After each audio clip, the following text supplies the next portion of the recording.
All set na Gilas versus Brazil mamaya sa semifinals ng OQT. Ano nga bang dapat i-expect ng Gilas sa matchup na ito? Hopefully quick video lang mga idol, pero bago natin simulan, palike naman ang ating video bilang suporta.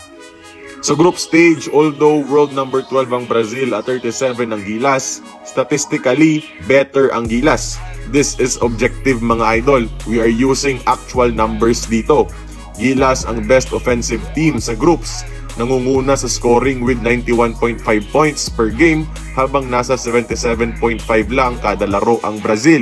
In terms of rebounding, may 39.5 rebounds ang Gilas habang kapos ng isa ang Brazil with 38. Pero dapat tutukan dito ng Gilas ang offensive glass at ilimit ang second chance points ng Brazil dahil lamang sila sa offensive rebounding numbers. Sa assist naman, pinapahiwatig lamang ng statistics na mas better ang sistema ng Gilas with 21.5 assist average compared to Brazil's 17. Sa turnovers, syempre dapat dito, kailangan i-minimize ng Gilas ang kanilang 18 bawat laro kumpara sa 12 ng kalaban. Napakita ng last 2 games ng Gilas na kaya nating sumabay sa ball movement heavy offense ng European teams, both offensively at defensively. Pero sa Brazil, dapat ibang strategy na rin defensively dahil tingin ko, offensively okay naman tayo.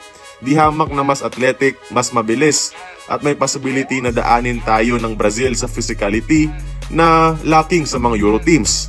Yung leading scorer nilang si Bruno Caboclo, parang si Bitatse rin sa likse, aggression at gigil.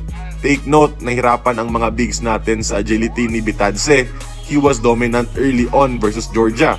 We can expect the same way kay Caboclo. Kaya mas mainam na i-maintain natin ang zone defense para di sila makaporma sa loob at hindi malagay sa defensive disadvantage ang ating mga bigs dahil for sure mag-hunt sila ng defensive mismatch. Magaling din naman ang defensive rotations ng Gilas para humabol sa 3-point area dulot ng zone defense.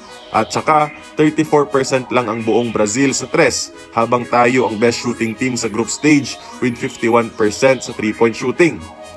Si Lucas Diaz averaging 12 points at Leo Mendiel averaging 14.5 ang dapat bantayan ng Gilas sa labas.